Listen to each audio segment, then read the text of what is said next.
Imagine you are sitting in a room that is too quiet. It is a silence so heavy it feels like it has a physical weight, pressing against your eardrums until they throb.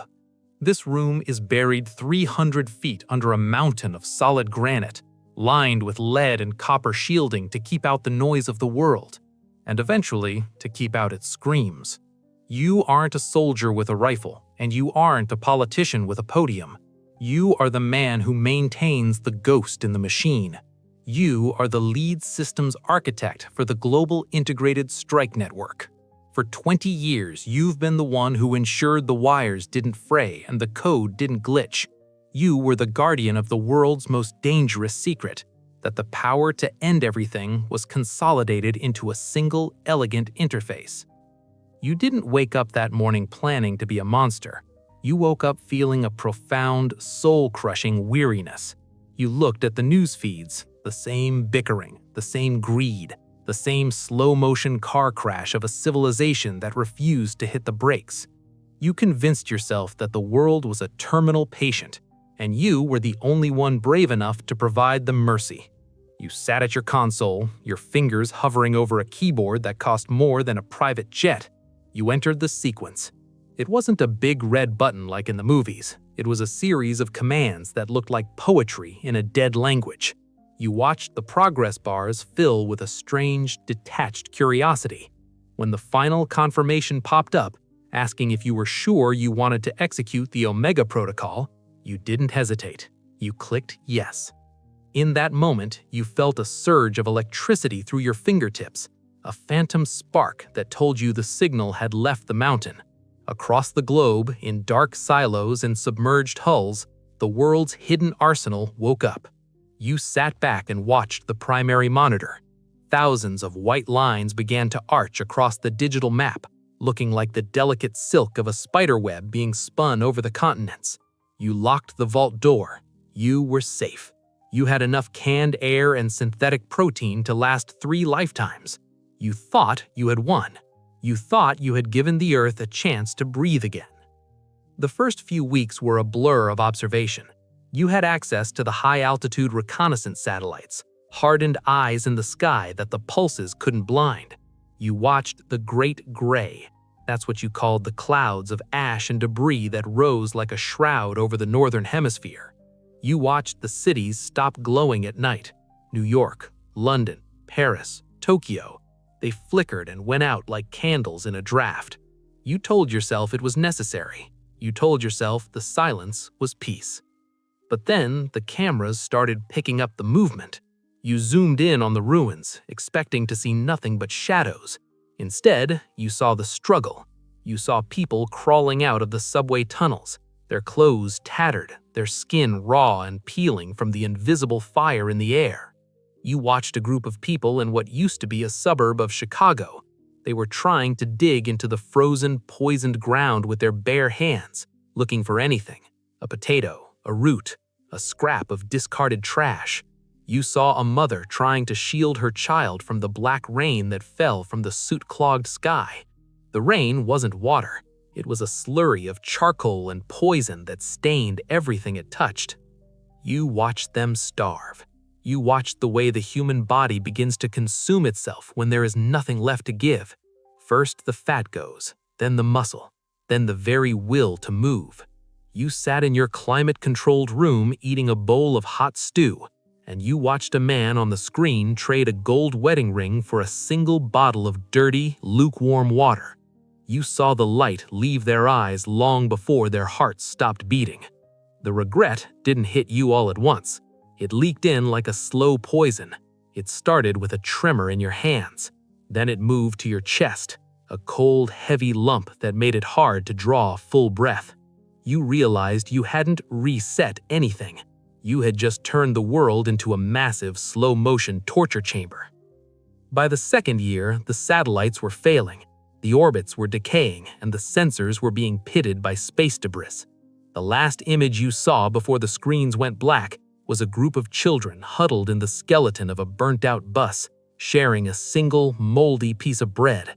Their faces were hollow, their eyes too big for their heads. They looked like ghosts that hadn't realized they were dead yet. You couldn't take it anymore. You realized that staying in the bunker wasn't a reward, it was a coward's prison. You decided that if you couldn't undo what you had done, you would at least have to face it. You spent months preparing. You used the bunker's fabrication labs to build a specialized suit, not just a hazmat suit, but an exoskeleton designed to carry heavy loads and filter the harshest isotopes from the air. You packed every seed, every tool, and every medical kit you could find. When you finally turned the manual crank on the outer hatch, the sound of the metal grinding felt like a scream. The air that rushed in was cold and smelled of wet ash and old rusted iron. The world outside was a graveyard of memories. The forests were gone, replaced by black sticks that used to be trees. The sky was a permanent, bruised purple. You walked for weeks, your boots crunching on a layer of gray dust that covered everything like a layer of cursed snow.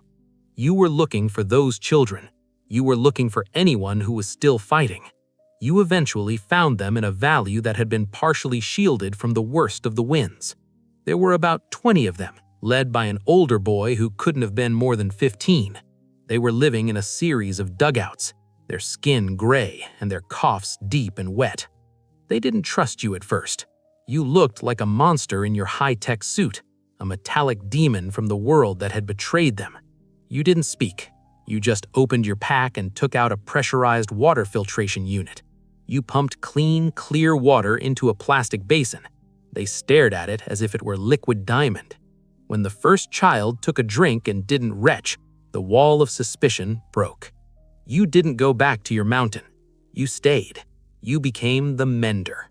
You used the knowledge that had allowed you to destroy the world to try and stitch a tiny piece of it back together.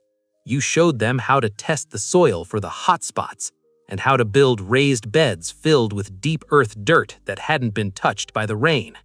You used your tools to dig a well that went down hundreds of feet, past the poisoned layers into the ancient clean aquifers. The work was brutal. Without the machines of the old world, everything had to be done by hand. You spent your days hauling stones to build a perimeter wall to keep out the desperate, starving packs of dogs that roamed the wastes. You spent your nights tending to the sick, using the dwindling supply of antibiotics from your pack to fight off the infections that plagued the children. Your exoskeleton broke down within the first year, and without the parts to fix it, you had to rely on your own strength.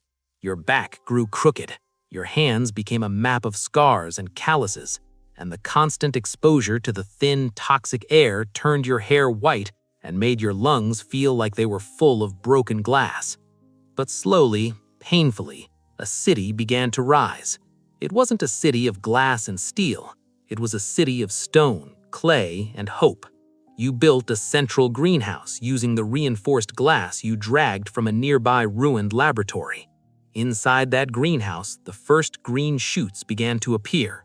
When the first tomato ripened, a small, slightly deformed thing, the children gathered around it as if it were a holy relic. You watched them eat it, and for a fleeting second, the cold lump in your chest felt a little lighter. Years turned into a decade.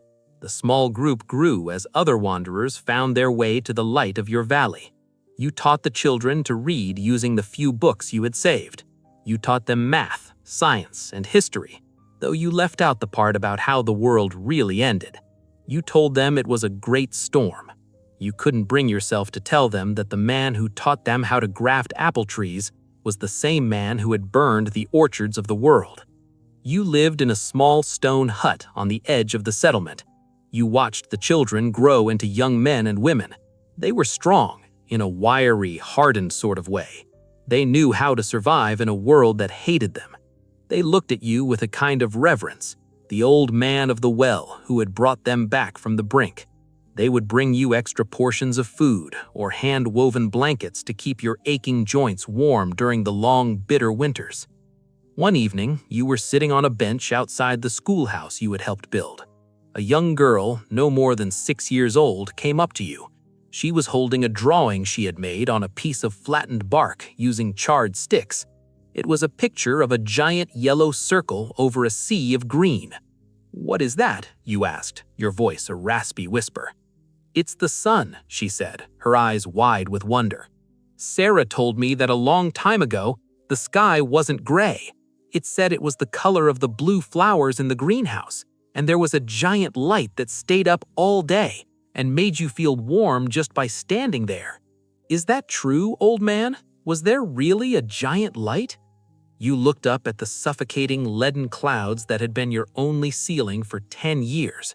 You remembered the feeling of a summer afternoon. You remembered the way the light used to dance on the leaves of trees that no longer existed.